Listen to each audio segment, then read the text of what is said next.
Ces hommes, entassés dans une pirogue, tentent de traverser l'Atlantique pour rejoindre l'Europe. Des images filmées en octobre, puis postées sur les réseaux sociaux. Au moment du tournage, cela fait 2 jours que ces migrants voguent. Nul ne sait s'ils sont tous arrivés aux îles Canaries.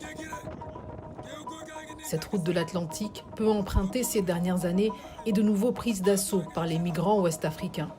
En 2020, d'après les autorités espagnoles, 17 000 personnes sont arrivées aux Canaries. C'est 1000% de plus qu'en 2019 et les naufrages se multiplient. 480 personnes sont mortes en mer rien qu'en octobre, d'après l'ONG Alarm Phone. Gay est un survivant. Beaucoup de ses compagnons de voyage sont morts en mer il y a quelques jours, mais malgré le traumatisme, il espère retenter la traversée. Tu vois les personnes mortes en face et tu ne peux rien faire.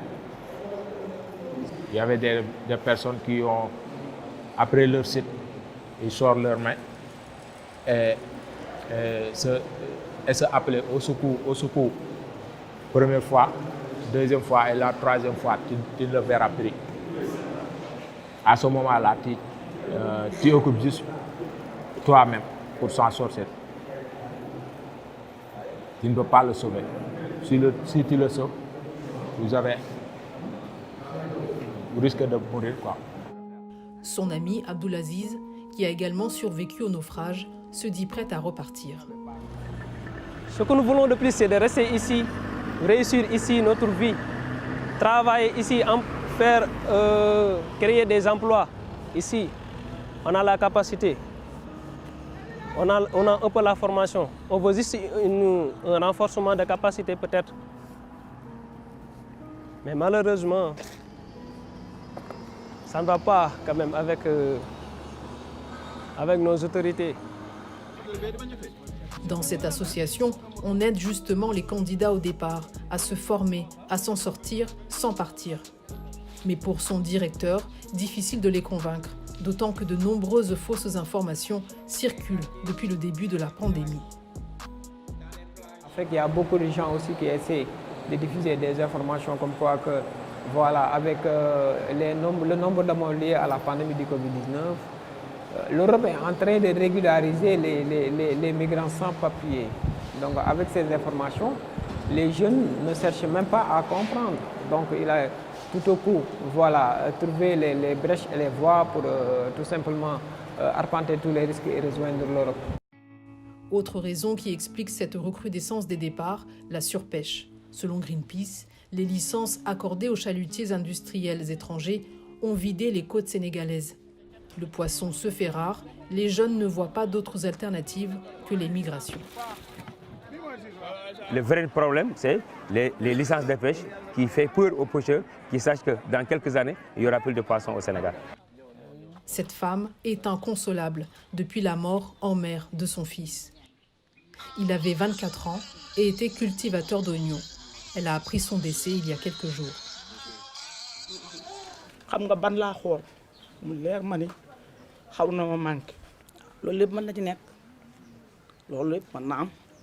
ndax moom ku nangoo liggéey la woon bi mu demit ñu ngi bàyyi ay pépinière oignon bi la bàyyi bi mu ko bàyyee loolu gunóor yi naa du ngeen man xam nga am ko ci wolof ay soncet mu parc soble bi soncet yi lekkati nañu bare ba démb rek maa ngi wootu ñu ne parc yi mu bàyyi zéro soncet yi lekk nañu parc yi jeex na tàkk xam naa loolu rek nag ñu dem ñu ngi wut daal lu gën a woom daal ñu ngi daal liggéey bu gën a woom boobu daal sans départ ñu ngi ci gaal gi.